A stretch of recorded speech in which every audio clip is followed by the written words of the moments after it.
Hello, good morning. Today is my seventh day here in Europe, and now I am here in Santiago de Compostela, and later on we will be traveling to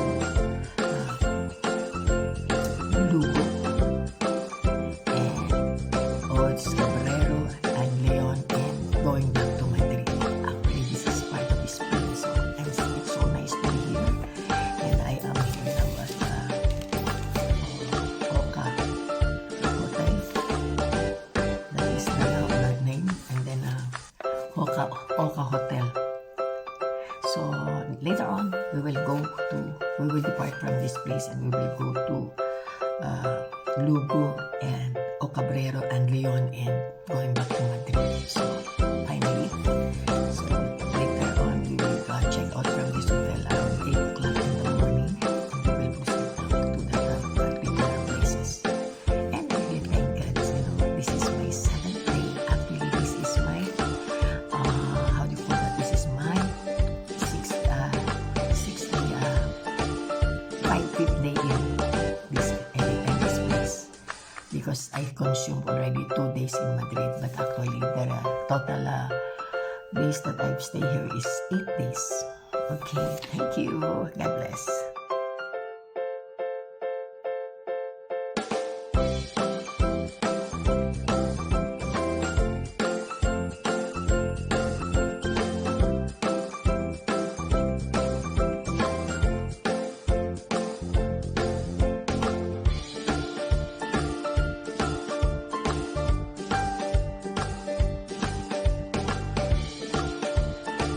So we depart from Hotel Oca Puerta del Camino in Santiago, and now we're proceeding now to Lugo. So we're traveling now to Lugo. Cebrero.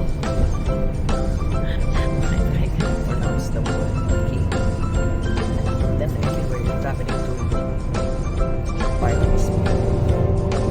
It's too early in the morning. Usually that is time here is 8 o'clock already in the morning, but look at that, it's very dark still.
El río Miño lo cruzamos ayer también cuando entramos en el maravilloso país de España en el que estamos ahora.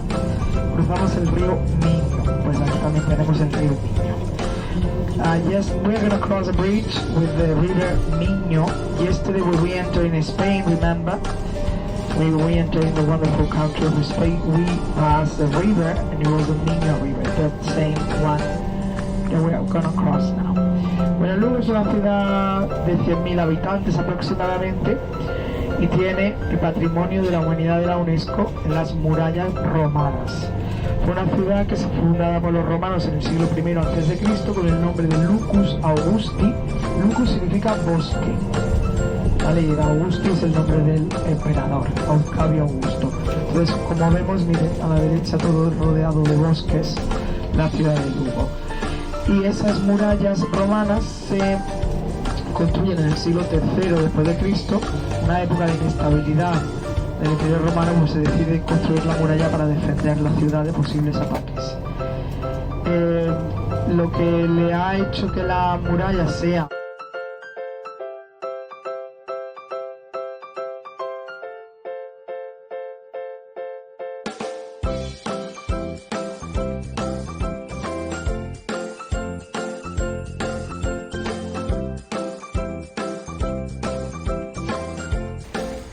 now here at Logo, here in Spain, and we're entering now the square, Logo Square.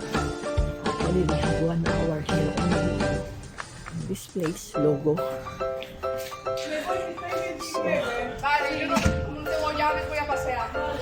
I'm here now. So nice here. This is Logo Square.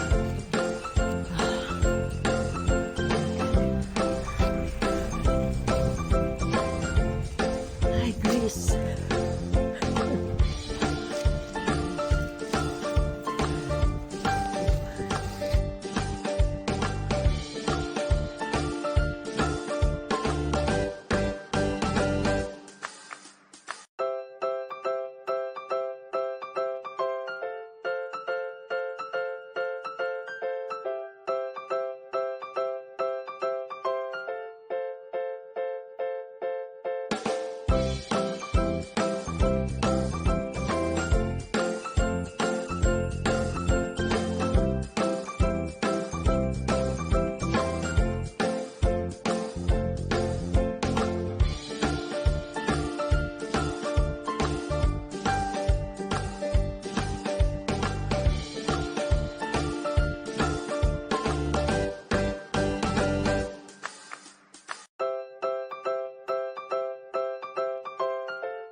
So this is the Cathedral of Logo.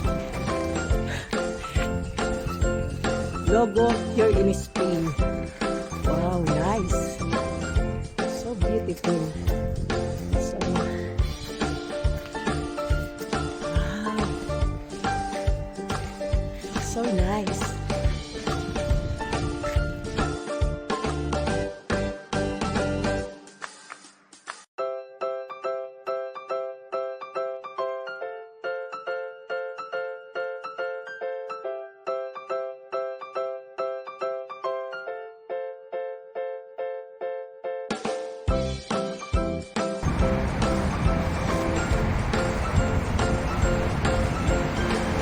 So this is now, I am here now in Cathedral of Logo. Cathedral of Logo. Very nice. Nice. And we cannot enter inside because we need to pay 3 euros. Wow. This is Cathedral of Logo. So nice. Wow. At the Cathedral of Logo. Ah, nice.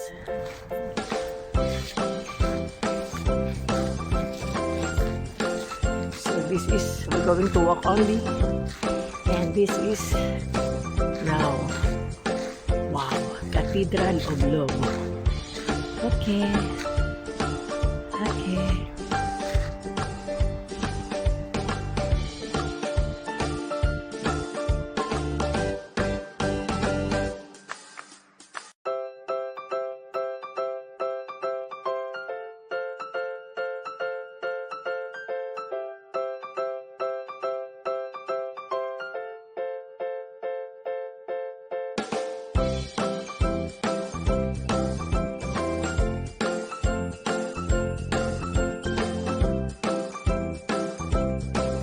It's nice to be here in Logo.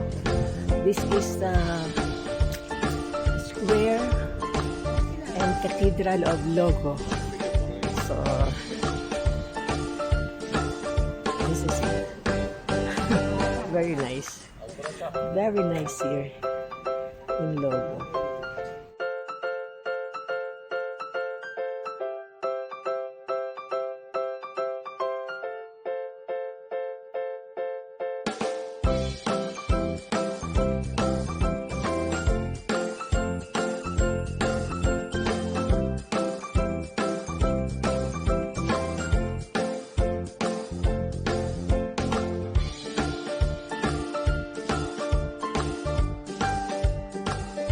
But it's in the mountains, the landscape is beautiful, and the houses there are also nice. When we get there, we'll tell you more about the traditional houses of Galicia, where we are now, and I will tell you more about there's a legend also that happening on Cebreiro, where we're gonna stop. And if we are lucky enough, pilgrim in Santiago. It was too late when we arrived and they were already, I guess. Encantador, les va a encantar, pero Ocebreiro en sí solo tiene 74 habitantes. No, es que no vive nadie ahí porque eso está en la montaña, que no que se fueron, es que no vive, nunca vivió nadie. Cuando llegamos allí vamos a poder ver una casa tradicional gallega, una payoza, y además una leyenda también que les voy a contar de la iglesia también, que existe una leyenda allí. Y si tenemos mucha suerte veremos algún peregrino, porque recuerden que es la entrada del Camino de Santiago en Galicia.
Con las hojas cambiando de color y con las montañas y todo el verde.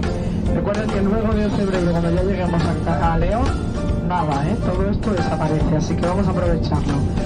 Bueno, vamos a llegar a Ocebreiro, donde vamos a poder ver unas construcciones de casas tradicionales gallegas, que son las payozas.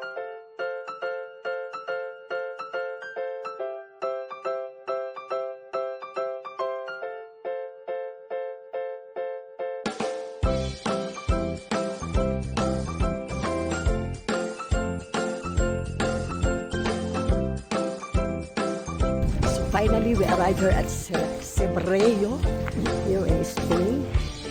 We're going to the chapel inside. Wow, Cebreiro, Spain. So we're here now. It's very cold. Wow, it's very cold. Wow.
This is the small town here in Cebreiro. Now I'm done. So I'm done already with my picture taking, of course. So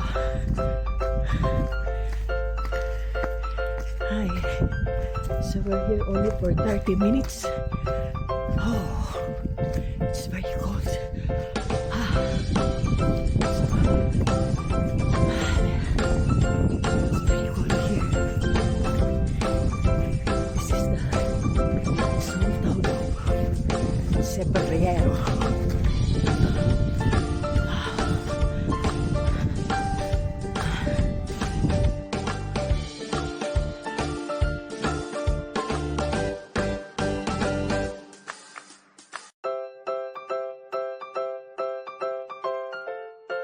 This is a Cebrero church. Wow.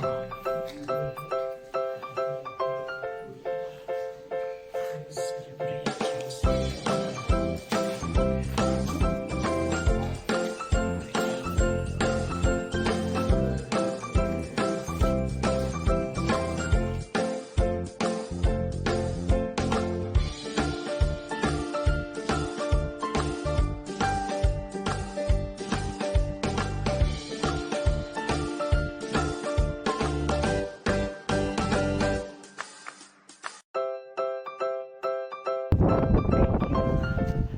I've been here in Cerriedo, part of Spain. Wow, it's nice place.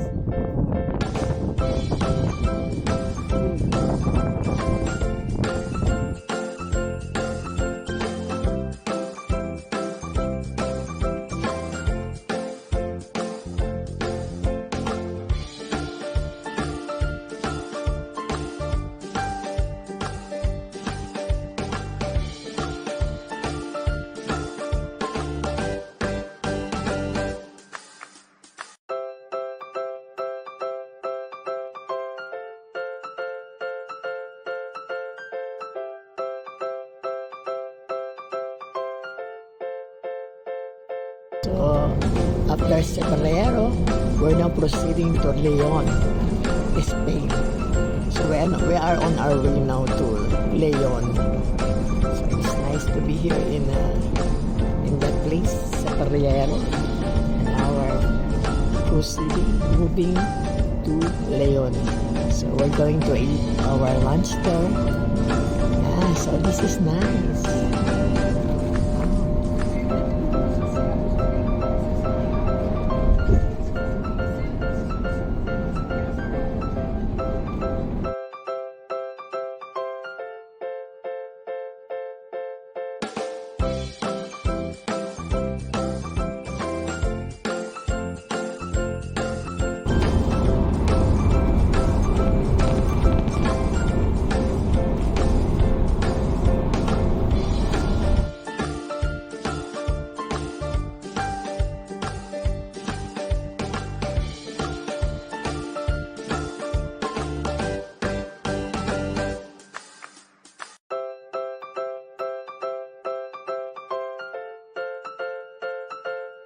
Está así un poquito nublado, seguramente que haga frío ahora cuando salgamos.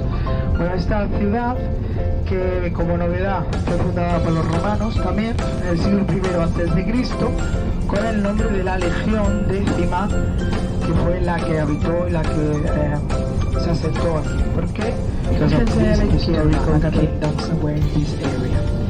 Bueno, lo más importante del monumento, como les he dicho, es la catedral, una catedral de estilo gótico, que es importante porque el estilo gótico nace en el siglo XI, a finales del siglo XI, en el norte de Francia. Y es un estilo que poco a poco en la Edad Media se va repartiendo, se va generalizando por el resto de países europeos.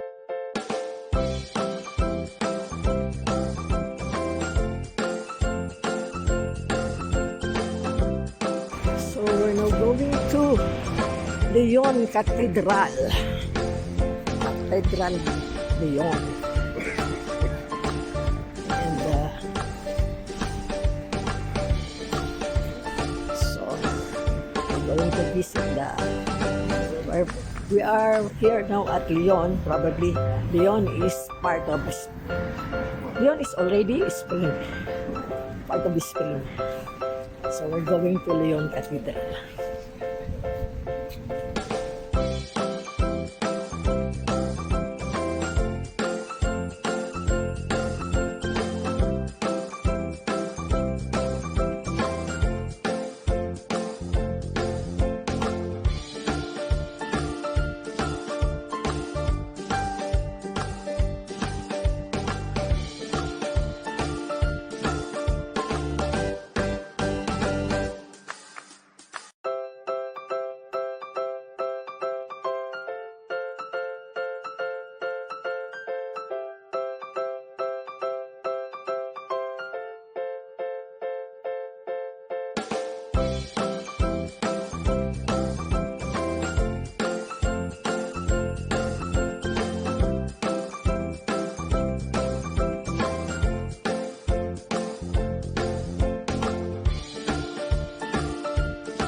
So I am now here at Leon Cathedral. Oh, so many. Wow. So nice to be here. So there are lots of restaurants here. Yes. There are lots of restaurants. Yes. Pasteleria. Wow. Yeah. Let's see what's there.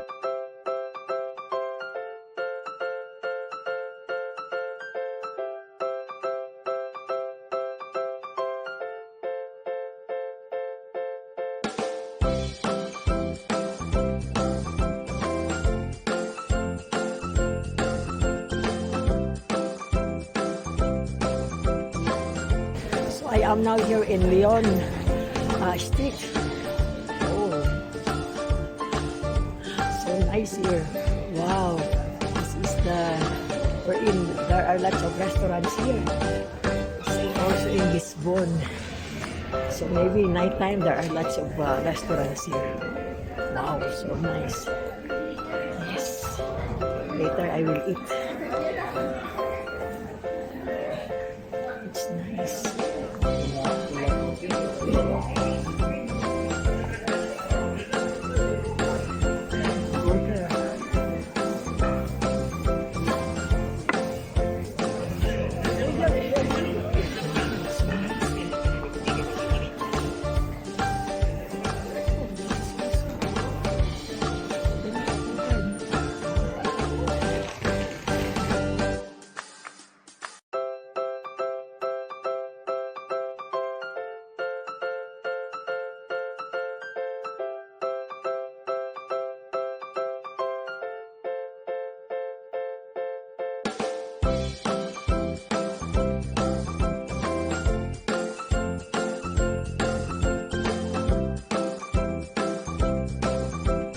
This is Leon Square here in Leon, Spain. Wow, so nice. Whew. This is nice. Leon Square.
I roam around Leon Square. This is now the cathedral. Done already. I'm roaming around. Wow. I think I have to go back. It's very cold.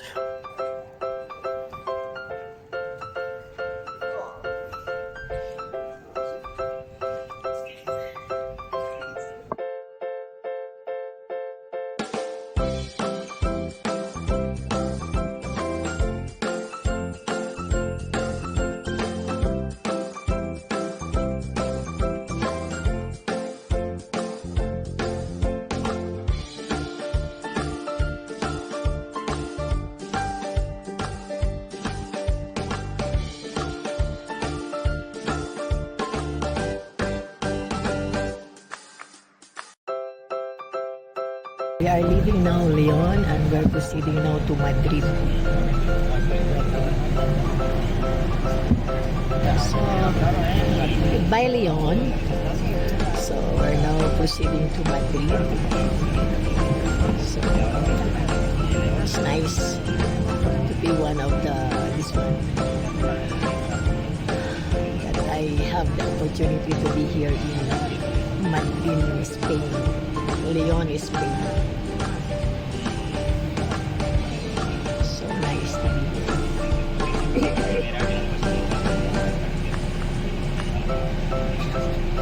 So nice.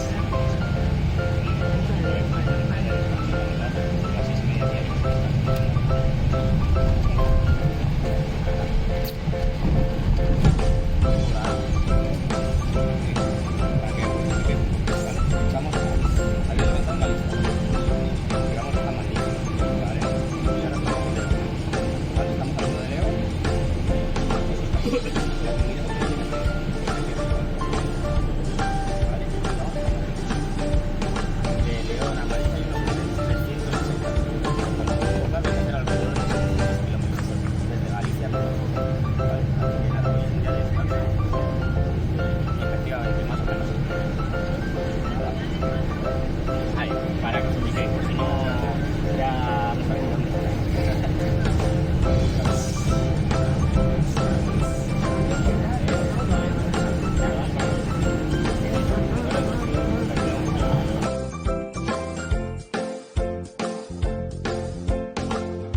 So now we're living in Leon, and that is 700 kilometers going to Madrid. Wow. So, goodbye, Leon. So nice to be here. And Spain. So we came from Galicia, that is Cerbedreo, and then we went to Leon. And then now we're proceeding on to Madrid.